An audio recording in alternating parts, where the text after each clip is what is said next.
Assalomu alaykum. Biz Andijon viloyati Marhamat tumani bir kontur bir mahsulot tamoyili asosida tashkil etilgan Sholi maydonidamiz.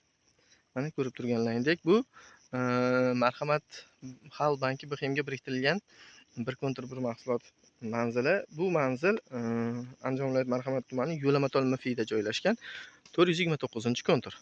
Mana ko'rib turganlaringdek, Sholi maydoni.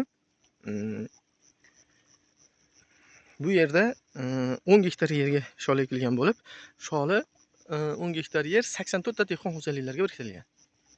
84 har biriga 12 sotikdan to'g'ri kelgan. Har bitta dehqon xo'jaligiga 12 sotikni tashkil etadi. Auksion orqali sotib olingan vaqti 2024-yil. Bu yerda tadbirkor, ya'ni agregat porloq maqsad tomorqa xizmati bilimchisi bo'lib, loyiha qiymati 50 million so'm tashkil etadi. Mana ko'rib turganlaringdek 50 million so'm tashkil etadi. O'z mablag'idan kredit olinmagan. Ekilgan vaqti 25-aprel, yig'ishtirish olishga rejalashtirilgan vaqt esa oktyabr 25.